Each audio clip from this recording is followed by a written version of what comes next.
du tout lorsqu'on s'installe en biathlon. Alors que là, les casques, ça gêne à la fois en ski de fond parce que la carabine vient taper derrière la tête et toucher le casque.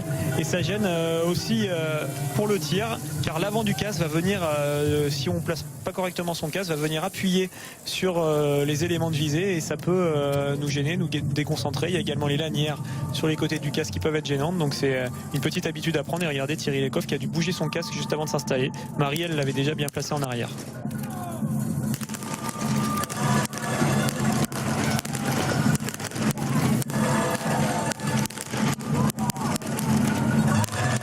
Allez, superbe tir pour Chloé, Chevalier qui est reparti très vite. Dorothée Avireur comme à son habitude, tir ultra rapide. La tenante du titre, Justine Breza qui va ressortir non loin de la tête de course. Allez, premier tir en tout cas qui a souri à nos tricolores, puisqu'elles sont toutes devant. En tout cas, il y a Marie, il y a Chloé. Il y a Anaïs également qui est en 4e position et seule Dorothée Avireur semble en capacité de venir se mêler à la lutte.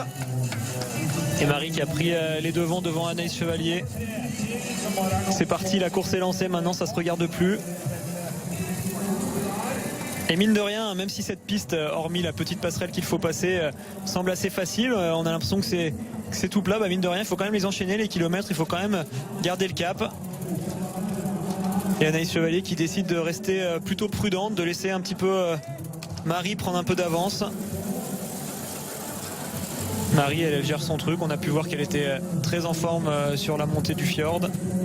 Et puis on a pu également l'observer sur les réseaux sociaux, parce que voilà, c'est l'une des nouvelles de cet été, Marie-Dora Imbert qui n'était pas trop ni sur Facebook ni sur Twitter. Bien, elle a désormais sa page Facebook, voilà, et avec toujours ce qui la caractérise, on va dire, cet humour. En tout cas, je vous conseille tout simplement, plutôt que de longs discours, d'aller lire ses posts sur Facebook. Parce que c'est toujours intéressant de suivre l'évolution d'une athlète. Et en plus, quand c'est bien écrit et qu'il y a un petit peu d'humour au milieu, c'est toujours plus agréable. Allez, les athlètes qui reviennent sur le pas de tir. Un deuxième coucher. Les Françaises sont là. Dorothée Avireur également.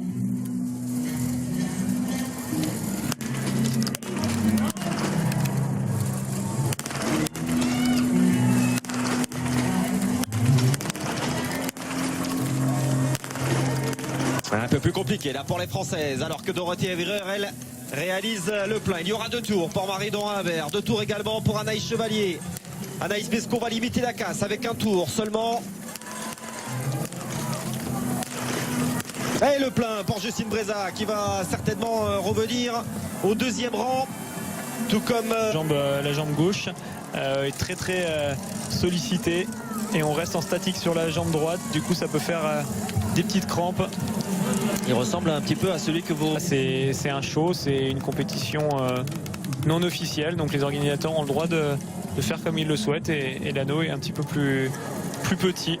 C'était du côté de Presqu'Isle. Voilà, j'avais un petit trou. Le pas de tir qu'on avait vu pour les championnats d'Europe qui sera utilisé, le pas de tir qui est à l'extérieur de la ville, où là c'est un vrai stade de biathlon d'ailleurs, qui est magnifique. Magnifique ce stade.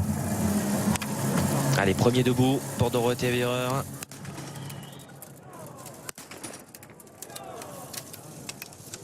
Elle a fait tomber son chargeur, Dorothée Avireur, c'est assez surprenant de l'avoir fait ça. Elle avait son doigt qui était mal placé, du coup elle a appuyé sur la petite gâchette qui a libéré le chargeur.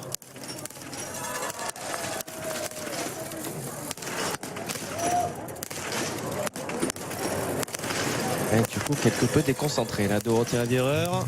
Et là, il y a une opportunité pour Marie et Anaïs. Malheureusement, la dernière manquée pour Anaïs Chevalier. C'est manqué également pour Marie-Dora Imbert, mais finalement Dorothée Avireur va retourner également sur ce mini anneau de pénalité sur le pas de tir. On a vu l'officiel a indiqué le tapis aux 2 premières athlètes. On imagine le 1 et le 2 pour Justine et Marie, le 3 pour Dorothée Avireur. On a vu que Anaïs Chevalier me semblait encore en embuscade. Oui, c'est confirmé. Elle est au tapis numéro 4. Ça va se jouer sur ce dernier debout.